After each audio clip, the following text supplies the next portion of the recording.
7장 1절부터 8절, 19절부터 23절 제가 읽어드리도록 하겠습니다. 사사기 7장입니다. 여룻바알이라 하는 기드온과 그를 따르는 모든 백성이 일찍 일어나 헤롭셈 곁에 진을 쳤고 미디안의 진영은 그들의 북쪽이요 모래산 앞 골짜기에 있었더라. 여호와께서 기드온에게 이르시되 너를 따르는 백성이 너무 많은즉 내가 그들의 손에 미디안 사람을 넘겨주지 아니하리니 이는 이스라엘이 나를 거스려 스스로 자랑하기를 내 손이 나를 구원하였다 할까 함이니라. 이제 너는 백성의 귀에 외쳐 이르기를 누구든지 두려워 떠는 자는 길르앗 산을 떠나 돌아가라 하라 하시니 이에 돌아간 백성이 22,000명이요 남은 자가 10,000명이었더라. 여호와께서 또 기드온에게 이르시되 백성이 아직도 많으니 그들을 인도하여 물가로 내려가라. 거기서 내가 너를 위하여 그들을 시험하리라. 내가 누구를 가리켜 내게 이르기를 이 사람이 너와 함께 가리라 하면 그는 너와 함께 갈 것이요 내가 누구를 가리켜 내게 이르기를 이 사람은 너와 함께 가지 말 것이니라 하면 그는 가지 말 것이니라 하신지라.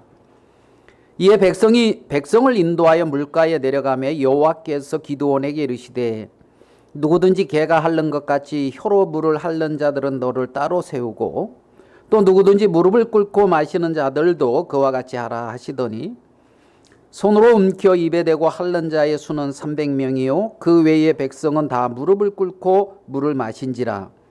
여호와께서 기드온에게 이르시되 내가 이 물을 핥아 먹은 300명으로 너희를 구원하며 미디안을 내 손에 넘겨주리니 남은 백성은 각각 자기의 처소로 돌아갈 것이니라 하시니 이에 백성이 양식과 나팔을 손에 든지라. 기드온이 이스라엘 모든 백성을 각각 그의 장막으로 돌려보내고 그 300명은 머물게 하니라. 미디안 진영은 그 아래 골짜기 가운데 있었더라. 19절입니다. 기드온과 그와 함께한 100명이 이경초에 진영 근처에 이른즉 바로 바수꾼들을 교대한 때라. 그들이 나팔을 불며 손에 가졌던 항아리를 부수니라. 세대가 나팔을 불며 항아리를 부수고 왼손에 횃불을 들고 오른손에 나팔을 들어 불며 외쳐 이르되 여호와와 기드온의 칼이다 하고 각기 제자리에 서서 그 진영을 에워싸매 그 온 진영의 군사들이 뛰고 부르짖으며 도망하였는데 300명이 나팔을 불 때 여호와께서 그 온 진영에서 친구끼리 칼로 치게 하심으로 적군이 도망하여 스레다의 벳시다에 이르고 또 답밭에 가까운 아벨 무홀라의 경계에 이르렀으며 이스라엘 사람들은 납달리와 아셀과 온 므낫세에서부터 부름을 받고 미디안을 추격하였더라. 예, 우리 23절 말씀까지 읽어드렸습니다. 지금 기드온과 어떤 미디안의 어떤 그 관계를 지금 계속해서 이제 말씀을 좀 같이 나누고 있습니다. 오늘 읽은 이 말씀에 보면 이제 기드온이 미디안하고의 어떤 그러한 전쟁을 치르는 그러한 부분들을 우리는 볼 수가 있습니다. 6장 23절의 말씀을 보면 33절 6장 그때에 미디안과 아말렉과 동방 사람들이 다 함께 모여 요단강을 건너와서 이스라엘 골짜기에 진을 친지라. 이렇게 이제 미디안이 늘 하던 대로 요단강을 건너와서 아말렉과 동방 사람들과 더불어 이제 이스라엘 골짜기에 진을 쳤습니다. 기존에 이제 이스라엘 백성들은 이런 일이 생기면은 다 뭐 이제 그 웅덩이에 아니면은 뭐 산성에 뭐 그 산에 그렇게 이제 굴과 뭐 산성 이런 곳에 가서 이렇게 숨었습니다. 그런데 이제 이때는 이 미디안이 이렇게 올라오게 됐을 때에 기드온이 이제 나팔을 불고 아비에셀이나 므낫세나 아셀, 스불론, 납달리 이러한 지파들의 공문을 보내고 이제 이들이 이제 그 백성 중에 이제 젊은 장정들이겠죠. 이들이 이제 이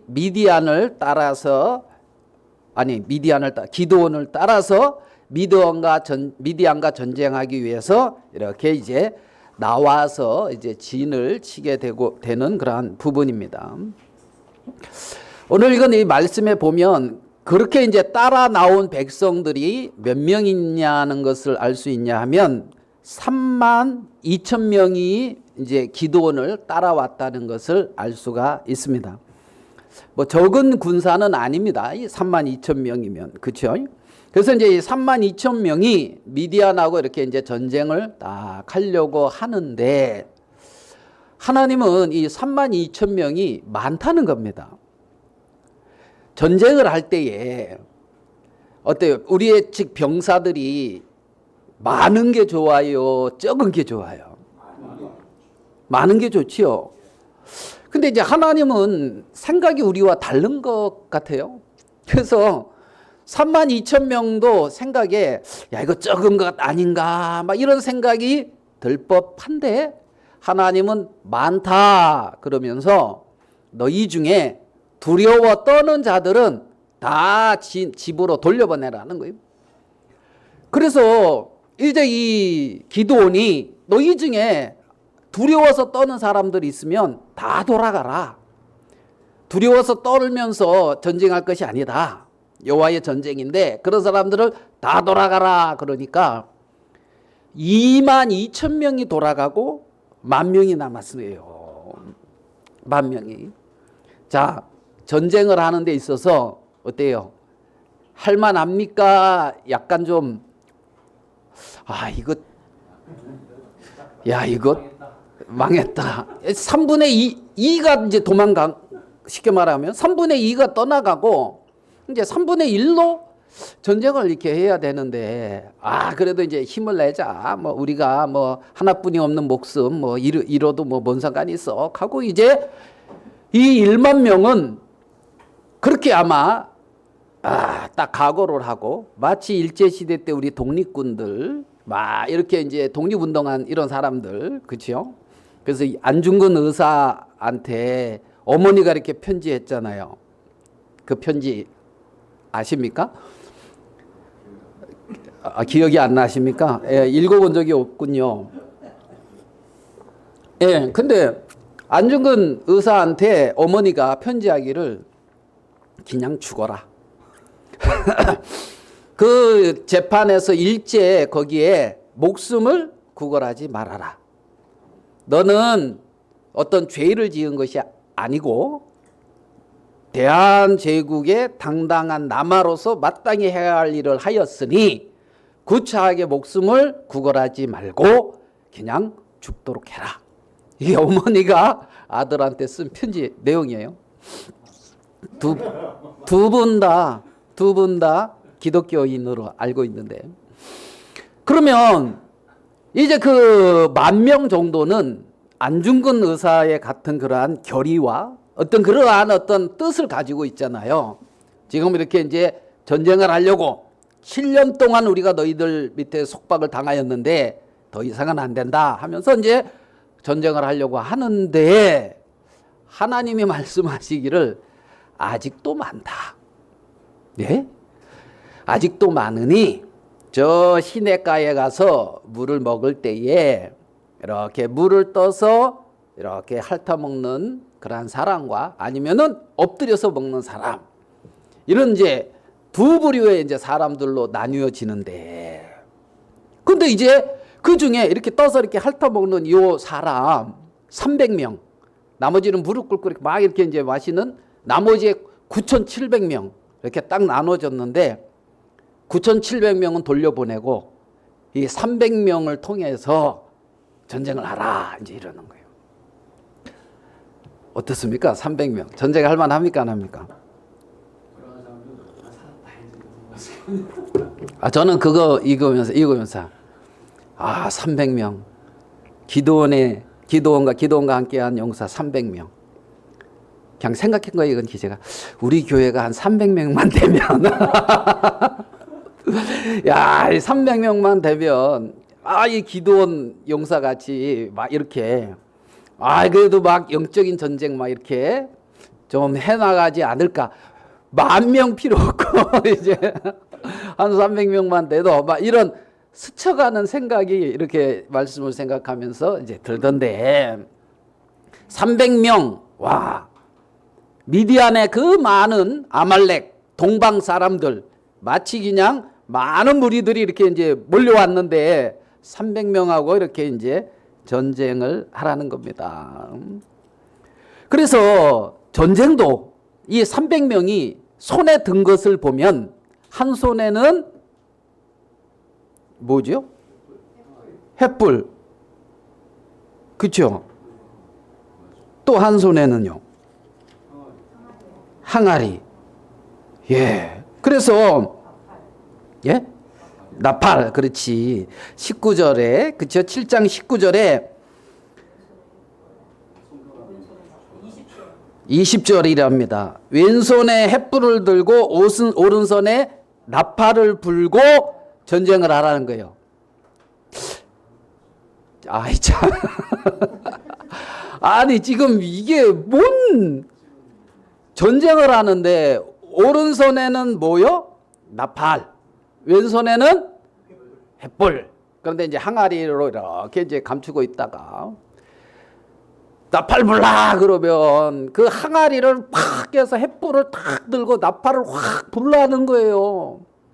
전쟁을 하는데 아니 이게 여러분 우리의 상식과 맞습니까 안 맞습니까? 안 맞죠? 아니 나팔로 사람을 이렇게 때리니까 되는 이게 우리의 생각과 전혀 맞지 않는 이러한 전쟁을 오늘 하나님은 사사기에 기록해 놓고 있는 것을 봅니다. 우리는 이 말씀에서 전쟁의 승리는 사람의 어떠함에 있는 것이 아니라 하나님이 행하심에 있다는 거지. 전쟁의 승리는 사람의 많고 적음과 사람의 어떠함에 달린 것이 아니라 하나님에게 달려있다는 이 사실을, 이 교훈을 우리는 크게 받을 수가 있다는 겁니다.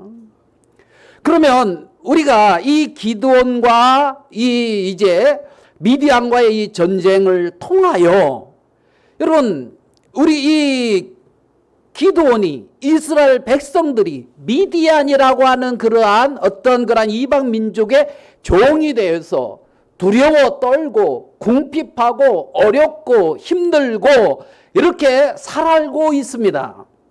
그런데 그 미디안과의 그러한 전쟁에서 우리가 생각할 때는 전혀 말도 안 되는 그러한 방법으로 전쟁을 치루었는데 승리하고 미디안을 몰아내고 이들은 그렇게 힘있는 삶을 살고 있는 걸 우리는 볼 수가 있습니다.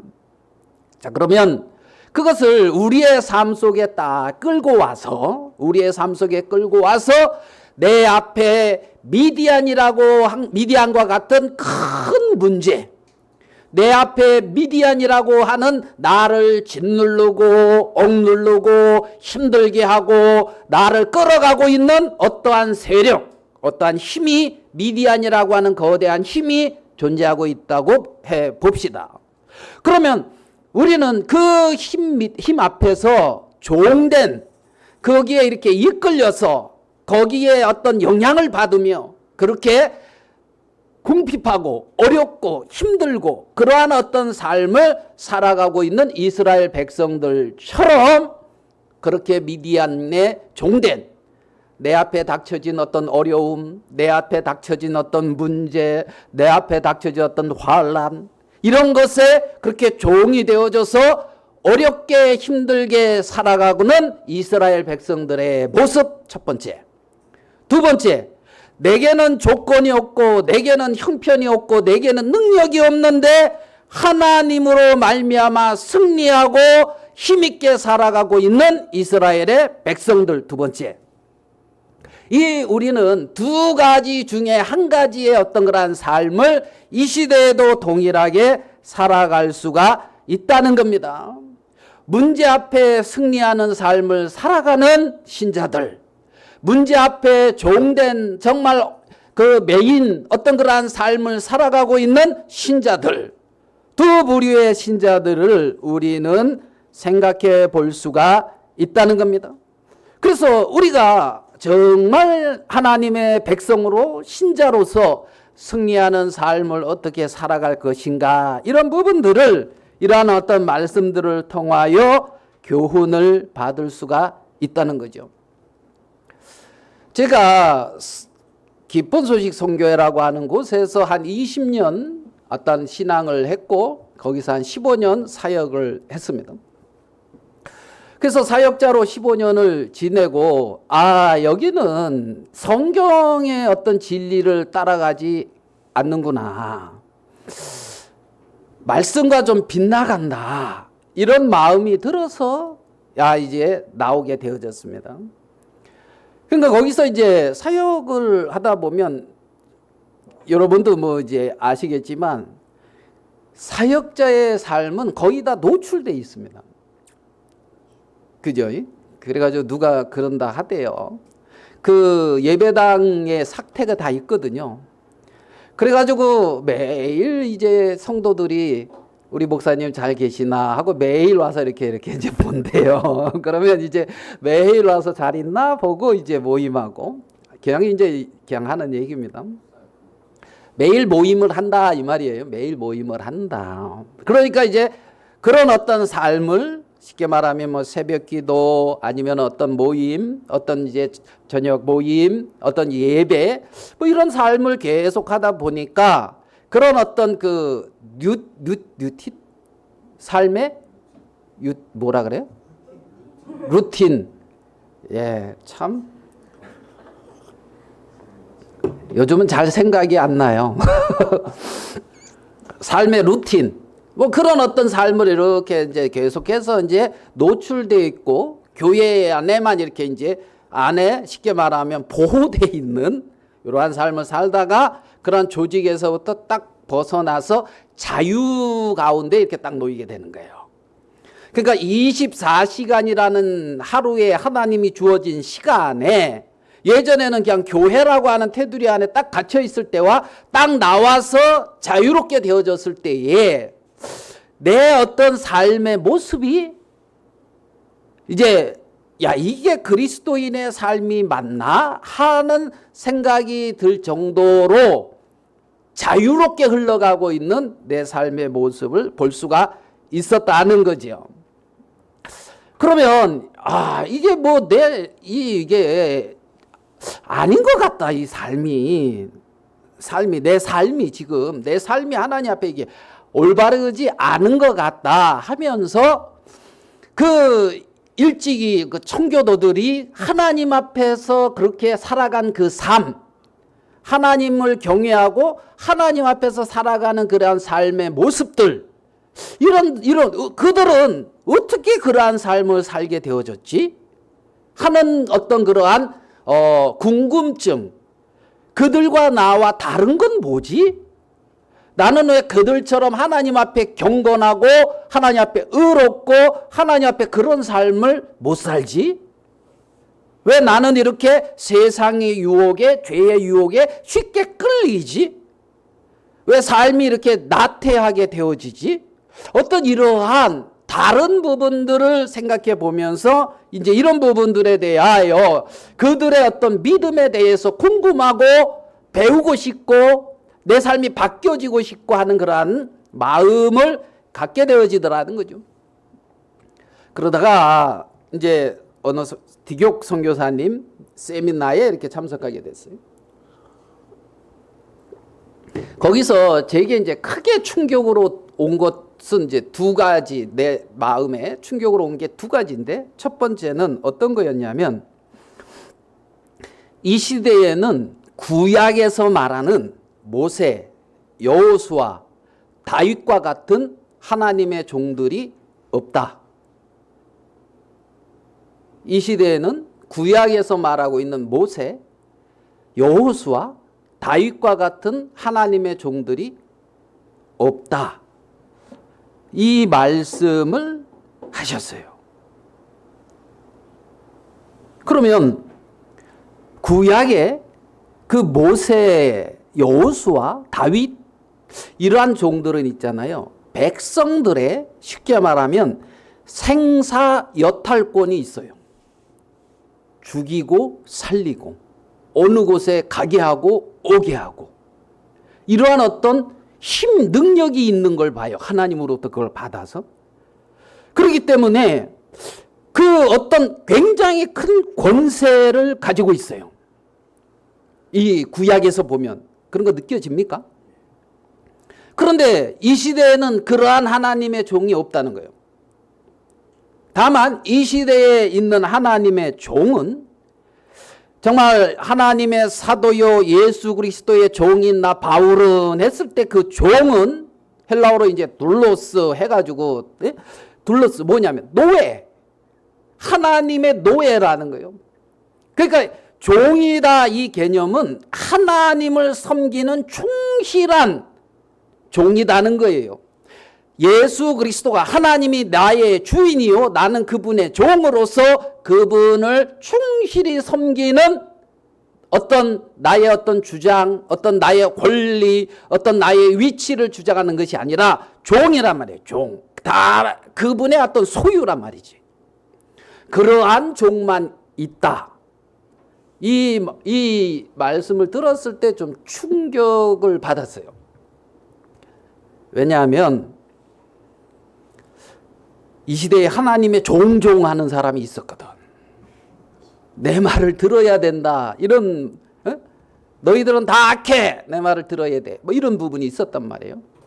거의 모세급, 여호수아급 생사 여탈권을 가지고 있는 어떠한 큰 힘이 존재하고 있었는데 그게 없다는 거죠. 없다는 거죠. 그러면서 제 마음에서 뭐가 탁 떨어졌냐면 목사라고 하는 게 딱 떨어져 나갔어요. 마음에. 내가 여기서 말하는 목사는 그런 목사예요. 생살 여타권을 가지고 내 말 들어 마음 꺾어 하는 어떤 이러한 식의 어떤 그러니까 제가 목사라는 어떤 직분을 가지고 거기서 섬겼었는데 나오니까 좀 저거를 할게요. 좀 속된 말을 써도 인정해 주세요. 나오니까 개무시하더라고. 내가 느끼는 거예요. 개무시하더라고. 그러면 내가 볼 때 개무시하는 그들이 하나님 앞에 정말 신앙을 하고 올바른 삶을 살고 있느냐? 그런 사람들은 개무시 안 하지. 그렇지 않는 것 같은데 그런 사람들이 개무시하는 어떤 이러한 식의 느낌. 조금 막말을 써서 죄송합니다. 이 말은 뭔 말이냐면 그 막말을 하는 어떤 많은 것들을 만날 수가 있었어요. 주의 마음은 아니죠. 그러니까 그럴 때는 속에서 나도 뭐 이런 식의 마음이 들어요. 성경에 목사 없다 뭐 이런 식의 말을 할 때 왜 없지? 이제 이런 마음. 그래 말씀해 보니까 목사라는 단어가 없을 수 있다. 에베소서에 하나 있다. 그렇지만은 교회 안에 장로나 그런 질서가 있다. 그래서 그 질서가 있는데 그 질서 안에 행하는 어떤 직분이 있는데 어떤 행하는 하나님이 세운 어떤 직분이 있는데 그걸 장로라 하기도 하고 그걸 목사라고 하기도 하고 그걸 감독이라고도 하기도 하고 어떤 언어권에서는 뭐라고 말을 하겠지. 목자라고 하든 어떤 언어 그렇지만은 그렇게 명명하고 있는 어떠한 그 직분은 있다는 거지. 성경에서 말하고 있는. 근데 다 무시하는 것 같이 느껴지는 거예요. 다 무시하는 것 같이. 뭐 여러분이 그랬다는 건 아니고 오해하지 마세요. 그래서 내 마음에 이제 그러한 어떤 하나님이 주지 않는 권세를 가지고 행하고 있는 어떠한 그러한 목사라고 하는 것은 없는 거구나. 그러면서 이제 마음에 그게 탁 떨어져 나갔어요. 하나님이 마치 할례행하듯이. 그러니까 목사라고 그래도 문제가 안 되고 형제라고 그래도 문제가 안 되고 마음에 아무 문제가 안 됐어요. 왜냐하면 지체니까. 그리스도의 어떤 지체가 지체된 위치에서 하나님이 합당히 그 어떤 직분을 행하게 하는 거니까. 뭐 존경하고 나는 당신의 어떤 말씀에 가르침을 받고 당신을 통해서 인도받고 싶습니다 하는 사람은 목사라 할 거고, 너나 나나 뭐 똑같이 하면서 아예 그런 마음 없이 나는 뭐 이렇게 하겠다는 사람은 뭐 형제라 할 거고, 그건 그쪽 사정. 그리고 나는 하나님 앞에 그냥 종된, 노예된 어떤 그런 지체라는 거지. 이제 그 마음을 가지니까 이제 그 모든 부분에 굉장히 자유로움을 하나를 이렇게 이제 가졌고, 두 번째 충격받은 거는 뭐냐 하면, 그 자유로움 속에 한 가지 더 얘기하겠어요.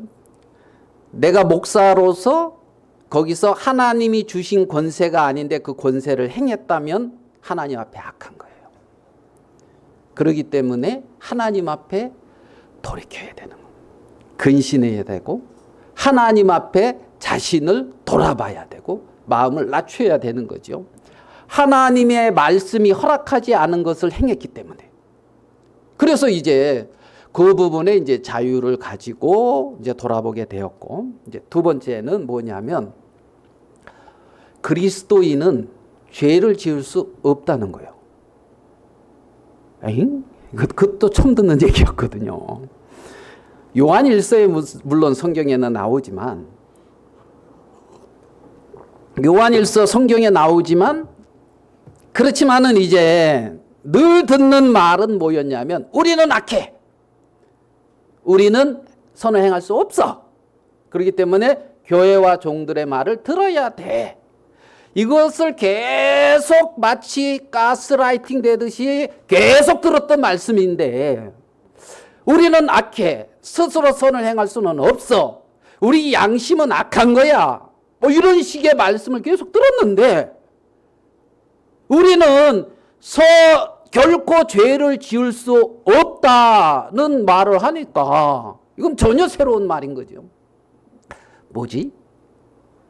여러분, 그리스도 안에서 새로운 양심을 가진 하나님의 자녀가 된 신자들, 그들은 죄를 이기고 승리하는 삶을 사는 것이 정상이라는 거예요. 죄를 이기고 승리하는 삶을 사는 게 정상인데, 그렇지 못한 삶을 살고 있는 것은 하나님이 성령을 주셨고 그를 인도하고 있는 하나님의 인도에서부터 뭔가 빗나가 있는 거죠.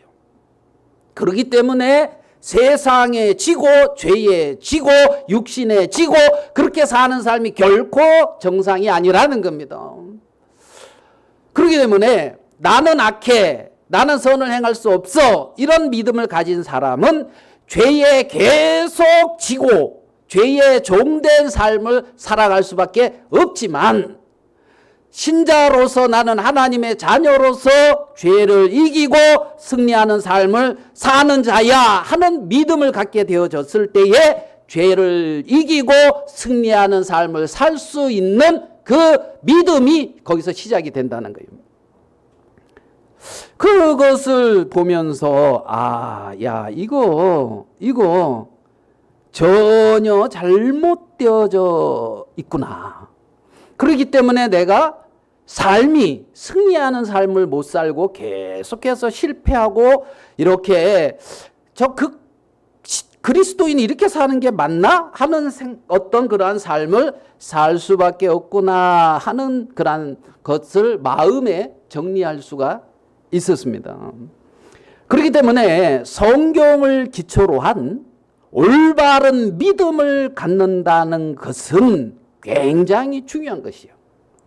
성경을 기초로 한 올바른 믿음을 갖고 성경을 기초로 해서 올바른 믿음 생활을 한다는 것은 구원뿐만 아니라 하나님의 자녀가 되는 신분의 어떤 변화뿐만이 아니라 하나님의 자녀로서의 삶을 살아가는 데 있어서도 굉장히 중요하다는 거죠. 그렇기 때문에 신자는 그리스도의 몸된 교회의 한 지체로서 세상을 승리하는 삶을 사는 자다라는 분명한 그러한 정체성을, 나의 어떤 그러한 정체성을 마음에서부터 믿음으로 가지고 있는 것이 굉장히 중요하다는 거죠. 신자는 하나님의 한 지체로서, 그리스도의 몸의 한 지체로서 세상을 승리하고 죄를 이기고 그러한 그리스도의 형상을 나타내는 삶을 살아가는 하나님의 자녀다. 이러한 어떤 정체성이 굉장히 중요하단 말입니다. 하나님은 나를 그러한 위치에 주셨다는 거죠. 오늘 읽은 그 기드온은 정말 나는 극히 미약하고 나는 연약하고 그러한 지방과 나는 그러한 사람으로서 그래가지고 하루하루 살라니 양식은 없고, 그래서 포도주 틀에서 고기에 이렇게 쪼그리고 앉아서 밀을 이렇게 떨어서 그걸로 이렇게 수학 만들어서 가족과 같이 먹고 하루하루 살아가고 있는 연약한 기드온입니다. 그 기드온에게 하나님이 나타나셔서 말씀하십니다. 큰 용사여, 여호와께서 너와 함께 하시도다. 두 가지 중에 한 가지에 대한 믿음을 가져야 되는 거예요. 너는 큰 용사다. 여호와께서 너와 함께 하신다. 첫 번째, 그 믿음. 두 번째, 나는 미약한 자다. 우리 집은 모든 므낫세 지파 중에서 가장 작은 자다. 나는 연약하고 작은 자다. 나는 뭔가 스스로 미디안을 이길 수도 없고 눈치 보면서 그렇게 하루하루 살아가는 그게 나다. 두 번째.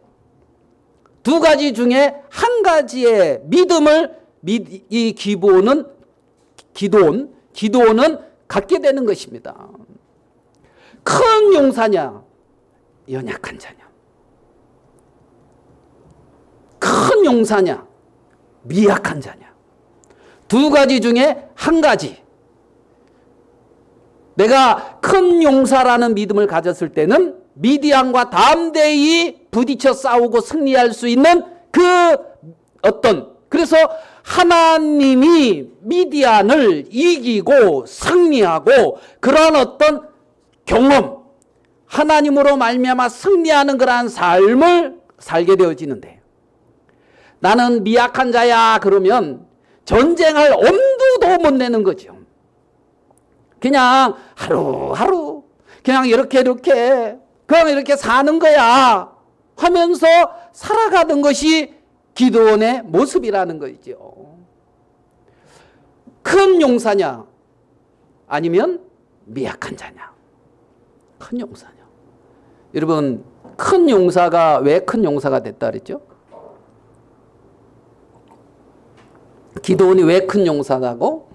뭐 이상하게 뭐 성경 퀴즈하는 어떤 흐름을 확 만들어 놔서 가지고,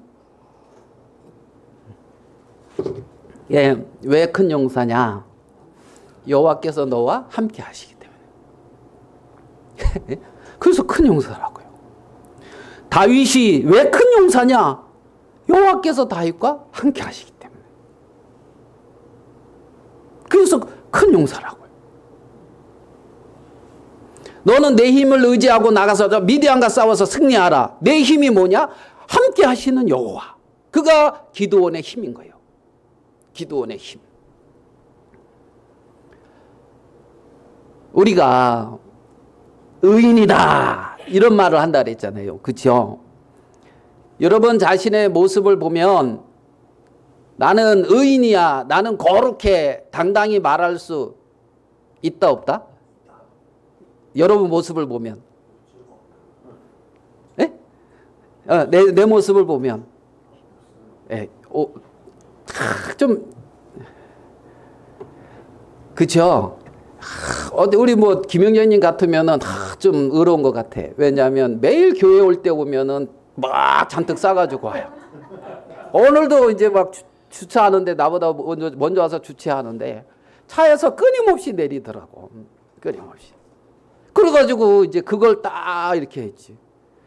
그래서 형제님은 뭐 차에서 끊임없이 뭐 부추 야, 딱 보는 순간 오늘 가서 또 다듬어야 되는구나 이런.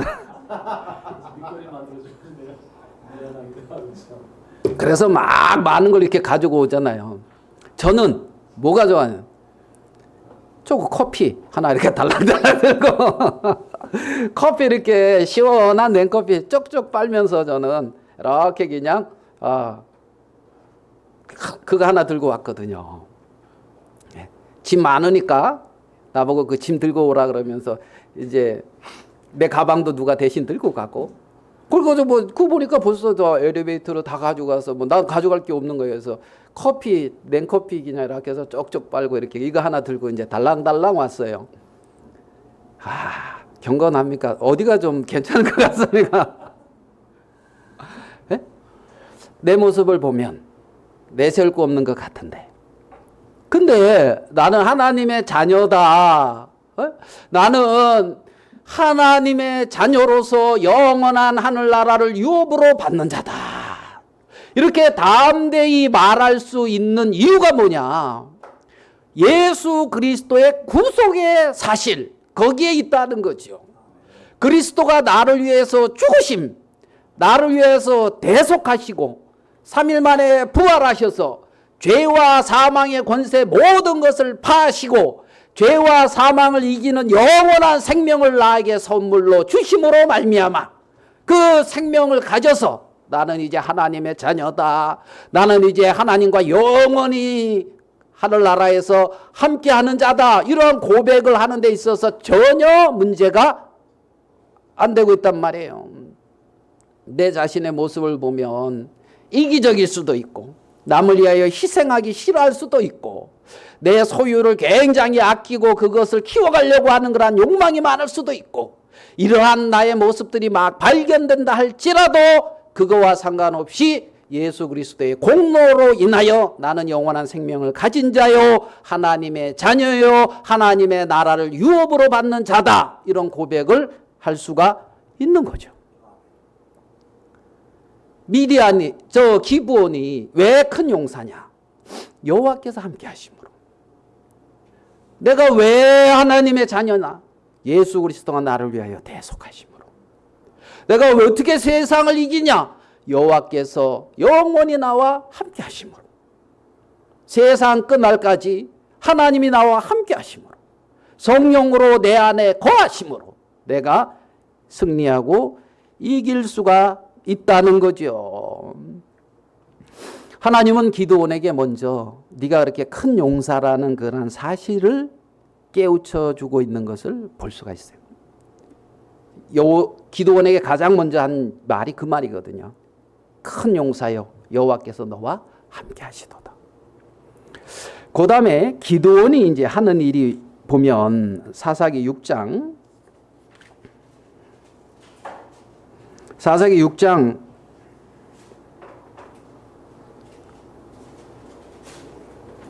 23절 여호와께서 그에게 이르시되 너는 안심하라 두려워하지 말라 죽지 아니하리라 하시니라. 기드온이 여호와를 위하여 거기서 뭐요? 제단을 쌓고 그것을 여호와 살롬이라 하였더라. 그것이 오늘까지 아비에셀 사람에게 속한 오브라에 있더라. 두 번째, 여기서 보면 기드온은 염소 새끼 하나를 준비하고 가루 한 에바로 무교봉을 만들어서 그 여호와의 사자를 섬기고 있는 것을 보거든요. 자기에게 찾아오신 여호와 하나님을 섬기고 자기에게 찾아오신 여호와 하나님을 향하여 단을 쌓고 있는 것을 우리는 볼 수가 있단 말입니다. 그러니까 큰 용사로서 자기와 함께 하시는 그 하나님을 섬기고 그 하나님을 향하여 제단을 쌓고 여호와 살롬이다. 여호와 살롬이 뭐냐면 하나님이 여호와는 평강이라. 여호와 살롬. 네가 죽지 아니하리라. 안심하라. 두려워하지 말라. 죽지 아니하리라. 여호와의 사자를 봄으로 인하여 죽지 않는다는 그 말도 되지만 우리가 우리의 삶 속에 내 생명이 누구에게 있다? 주님에게 있다. 네가 죽지 아니하리라. 안심하라. 두려워하지 말라. 굉장히 소망스러운 말씀 아닙니까? 그렇게 자기와 함께하는 하나님을 향하여 그 하나님을 감사함으로 섬기는 거예요. 그 하나님에게 제단을 쌓는 거예요. 그게 두 번째 기드온이 여호와의 사자에게 한 반응입니다. 큰 용사다. 내가 너와 함께한다. 첫 번째. 두 번째, 여호와의 사자를 섬기고 그를 향하여 제단을 쌓은 것. 여호와를 향하여. 이게 기드온이 한 두 번째 반응이에요. 세 번째 기드온이 한 것은 뭐냐면 25절 그날 밤에 여호와께서 기드온에게 이르시되 네 아버지에게 있는 수소 곧 7년 된 둘째 수소를 끌어오고 네 아버지에게 있는 바알의 제단을 헐며 그 곁에 아세라 상을 찍고 26절 뒷부분 또 이 산성 꼭대기에 내 하나님 여호와를 위하여 규례대로 한 제단을 쌓고 그러니까 뭘 쌓으라고요? 여호와를 향하여 제단을 쌓고 그 둘째 수소를 잡아 내가 찍은 아세라 나무로 번제를 드릴지니라.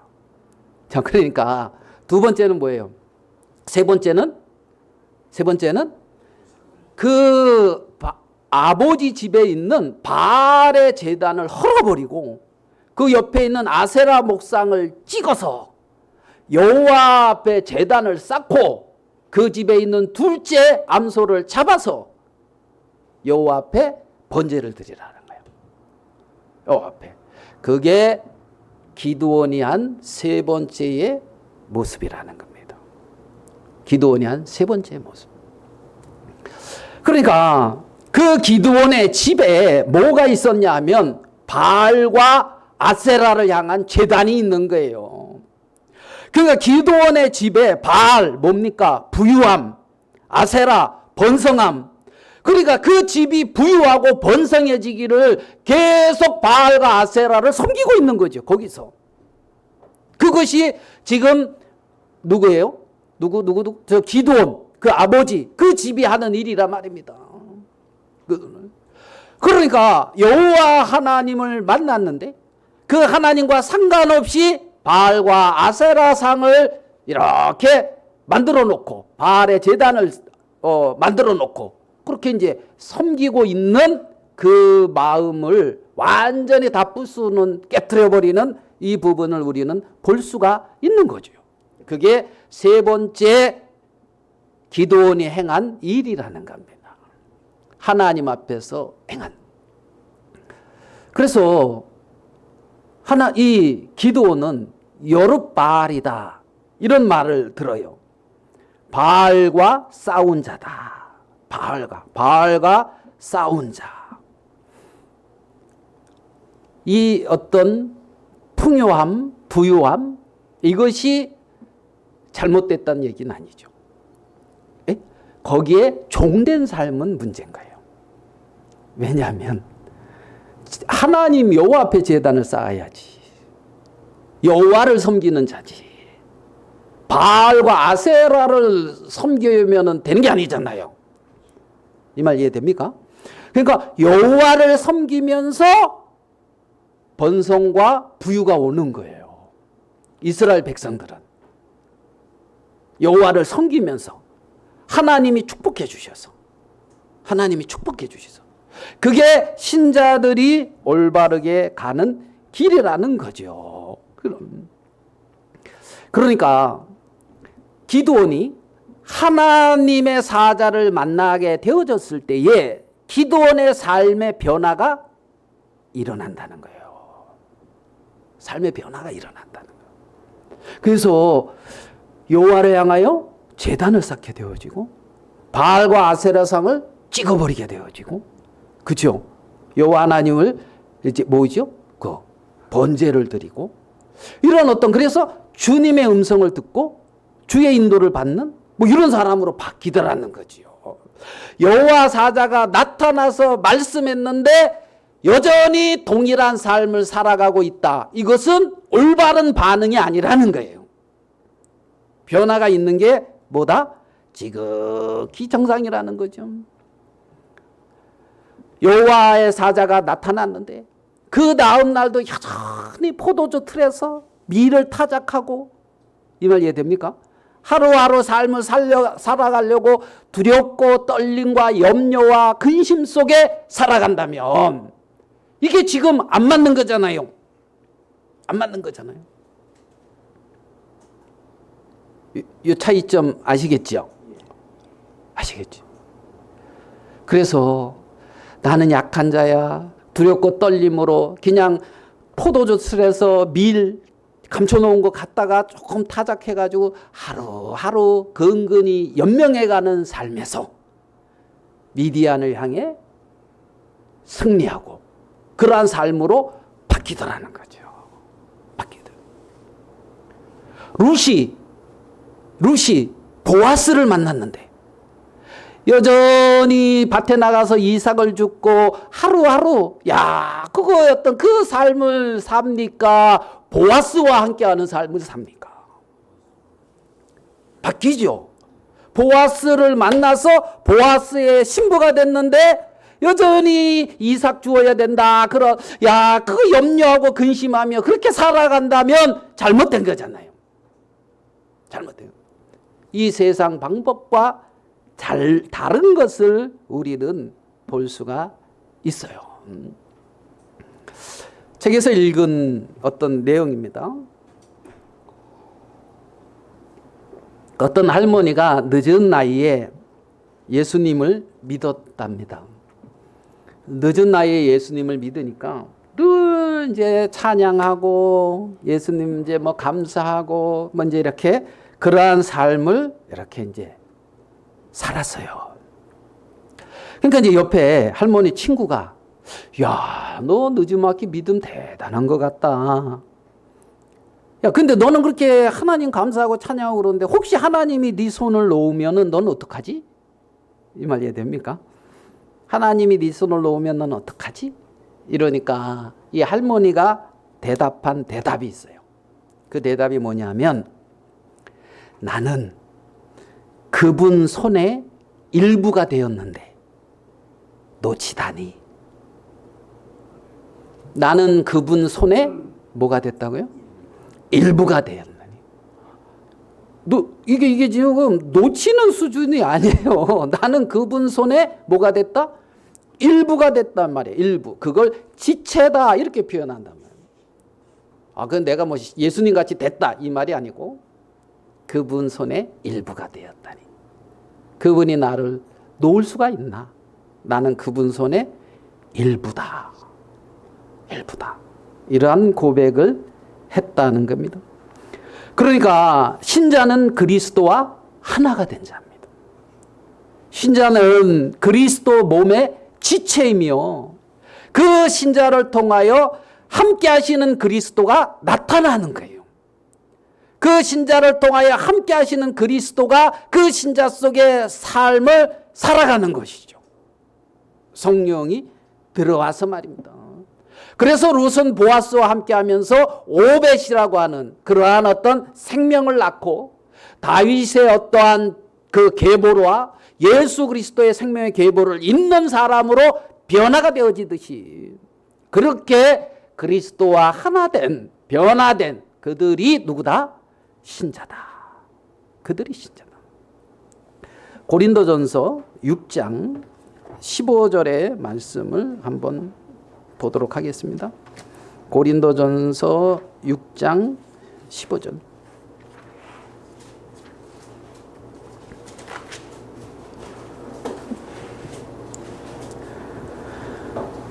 제가 읽겠습니다. 너희 몸이 그리스도의 지체인 줄을 알지 못하느냐. 너희 몸이 그리스도의 뭐다? 지체다. 그리스도와 하나가 됐다. 영지주의는 몸은 악하고 영은 선하다 이런 이분법, 이원론적인 사고를 가지고 있는 게 영지주의거든요. 그러니까 이 몸은 악해. 몸은 기대할 게 없어. 그래가지고 있잖아요. 몸에 통해서 악한 모습이 나타나도 이건 당연한 거야. 그러면서 거기에서부터 큰 문제를 안 삼는 게 영지주의예요. 예? 그럴 수밖에 없어. 이 몸은 뭐하다? 악하다. 그게 영지주의의 흐름이에요. 뿌리예요. 뿌리. 이원론적인 어떤 접근. 영은 선하다. 육은 약하다. 성경은 너희 몸이 그리스도의 뭐다? 지체다. 자, 그리스도의 지체가 악합니까? 몸이 그리스도의 지체라 그랬잖아요. 맞죠? 거룩하단 말이에요.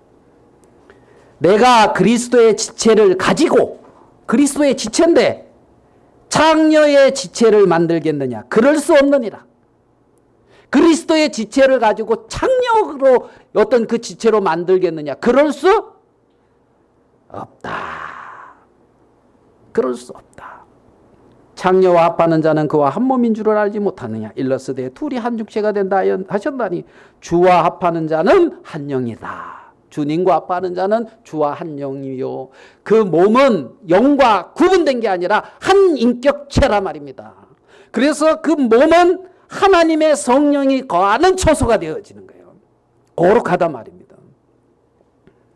그래서 19절 너희 몸은 너희가 하나님께로부터 받은 바 너희 가운데 계신 성령의 전인 줄을 알지 못하느냐. 너희 몸은 너희 가운데 계신 성령의 뭐다? 전. 너희 몸은 성령의 전이다. 너희는 너희 자신 것이 아니라 값으로 산 것이 되었으니 그런즉 너희 뭐로? 몸으로 하나님께 영광을 돌리라. 뭘로? 몸이 악한데? 이해되십니까? 하나님의 성령이 거하는 초소라는 거죠. 나는 악해 죄를 지을 수밖에 없어. 그게 아니라고요. 하나님이 그 안에 거하시는 거룩한 처소로서 하나님의 형상이 그를 통해 나타나고 하나님이 그 사람을 들어서 그 사람 속에 그 인생 속에 하나님이 그 인생 속에 살아가시는 거예요. 성령으로. 거룩하죠. 의롭죠. 선하죠. 온전하다. 그렇게 성경은 표현하고 있단 말이에요. 제가 그 교회를 다니기 전에 술을 되게 잘 먹었어요. 술을. 어떤 자매가 이렇게 교회 와서 간증을 하는데 저 오늘부터 술 끊었어요. 그러면서 어떤 자매가 간증을 하더라고요. 그 자매도 술을 잘 먹은 것 같아요. 그 집안이 잘 먹는 것 같더라고. 그 집안이. 어떤 자매라고 말은 안 하겠어요. 저도 술을 참 잘 먹었어요. 고향이 춘천입니다. 춘천에서 닭갈비에 소주 진로. 그때는 진로였어요. 그래가지고 있잖아요. 딱 하면 있잖아요. 친구들하고 딱 먹고 있잖아요. 예? 그러면서 이 나라가 하면서 있잖아요. 이 세대가 하면서 그러기 때문에 막 이렇게 뭐 지가 그렇게 사는 것도 아니면서 그런 말을 막 이렇게 이제 술 먹고 하거든요. 제대하고 복학 준비하다가 주님을 만나고 교회를 다니니까 3년 만에 친구 만나니까 있잖아요. 되게 만나서 한잔 이렇게 하고 싶은 마음이 들어요. 어느 날 그 닭갈비집에서 모인다는 거야. 그러면서 오라는 거야. 오랜만에 3년 만에 군대 제대하고 그 예전의 용사들이 어제 용사들이 다시 뭉쳤다. 이제 거기서 다 그러는데 그 마음에 가고 싶은 마음이 막 드는데 일 있어서 못 가겠다. 그리고 어디 갔어요? 교회 갔어요. 교회를 갔는데 목사님이 안 계셔. 일이 많아가지고 어디 갔어. 다른 교회 가가지고 자유롭게 시간을 가지라 그랬다는 거예요. 그래서 저는 그 말씀에 순종했어요. 자유롭게 시간을 가져라. 그 형제들은 뭐 여기서 뭐 성경 자유라 하면 여기 있어도 되고 나가도 되는 거기 때문에 난 간다 그러고 이제 어디로 갔겠어요? 그 닭갈비집. 닭갈비집에 가가지고 그러니까 안 온다니까 오니까 친구들이 바꿔와죠. 그래서 이제 탁 한 잔 부어라 마셔라 이제 한 잔 이렇게 딱 하고 뭔지 몰라서 위하여 하고 아마 이렇게 이제 한 잔을 딱 했어요. 그런데 넘어가는데 이 맛이 옛날에 이러지 않았거든. 뭔가 쎄해요. 넘어가는데 쎄해요. 그런데 마음에 어떤 마음이 드는 줄 알아요? 어떤 마음이? 이게 내 영혼에 내게 무슨 유익이 되겠니? 이런 마음이 드는 거예요. 그러니까 술이 안 넘어가져요. 그래가지고 딱 넣고 닭갈비는 여전히 맛있어요. 닭갈비만 안주만 이제 이렇게 먹었죠. 그리고 술이 그냥 멀어졌거든요. 끊어야 되겠다 이게 아니야. 멀어졌어요. 술 먹고 짬 시간에 친구들이 많이 가는 곳이 어딘지 아십니까? 응? 그때 노래방 없었어요. 당구장. 대학교 주위에 당구장 많았고 쌌어요. 그래서 이제 하면은 이제 가서 당구 치거든요. 또 어제 용사들이 맞춰가지고 또 당구를 치니까 그 재밌거든요. 가서 또 쳤죠. 당구를 딱 치는데 마음에 이게 뭐 하는 거니? 이런 마음이 드는 거예요. 예전에는 뭐 이겨야 되겠다. 내가 뭐 이런 마음인데 이게 뭐 하는 거니?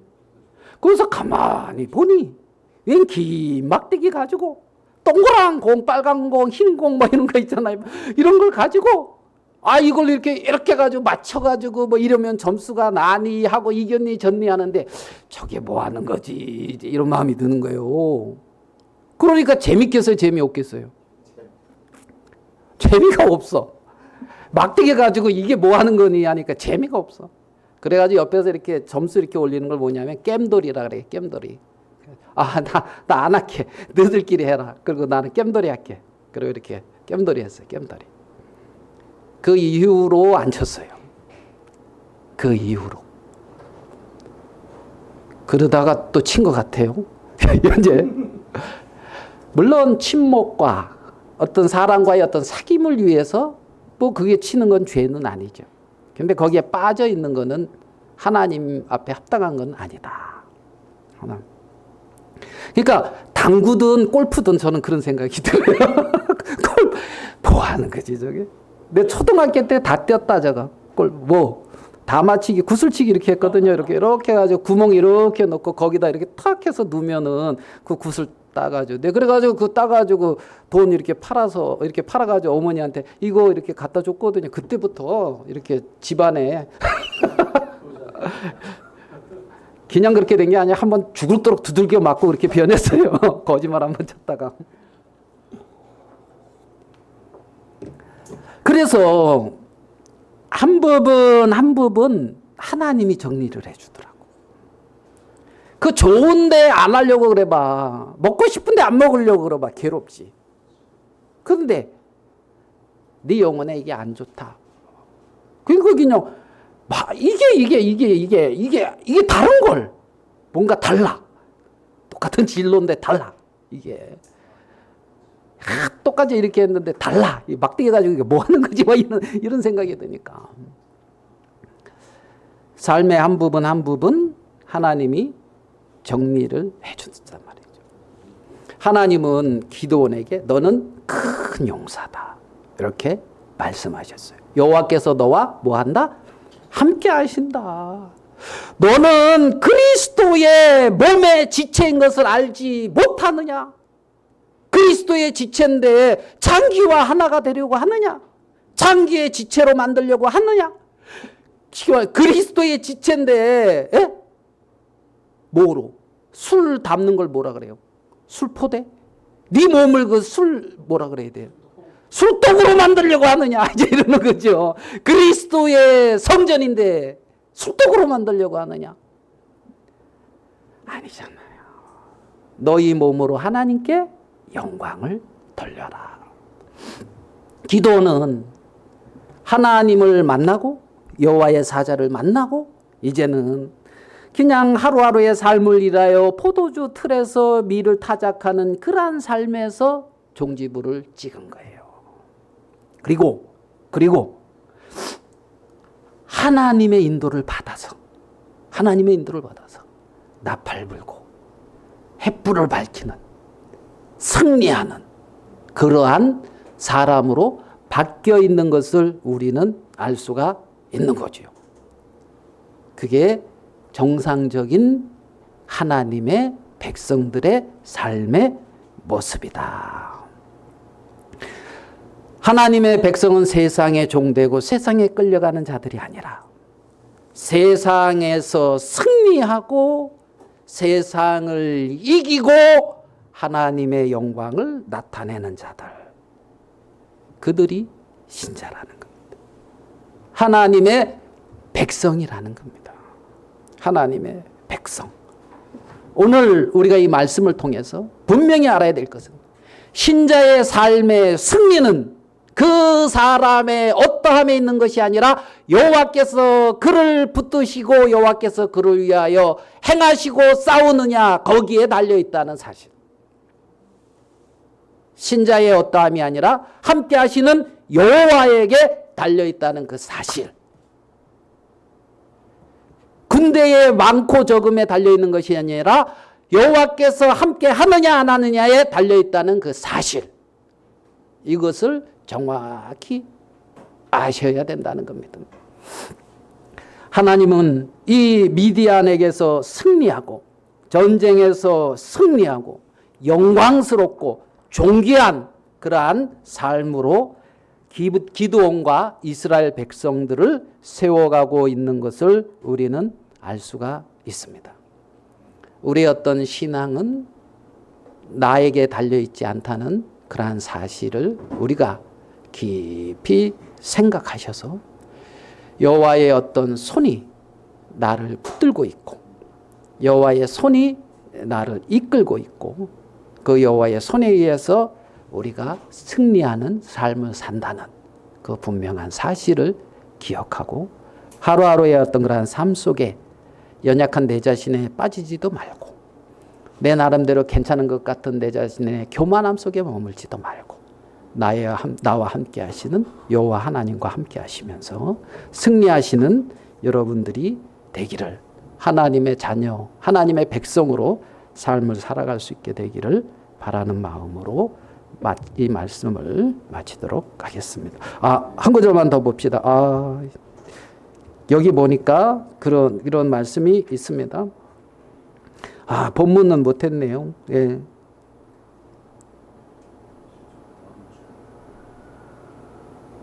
자, 여기에 22절, 7장 22절. 300명이 나팔을 불 때 여호와께서 그 온 진영 위에서 친구끼리 칼로 치게 하심으로, 여호와께서 어떻게 해요? 치게 하심으로. 7장 22절입니다. 여호와께서 치게 하심으로. 우리의 삶 속에 여호와께서 행하심으로 우리는 승리하는 삶을 산다. 이 부분을 깊이 생각할 수 있는 우리가 되기를 바라면서 말씀은 이것으로 마치도록 하겠습니다.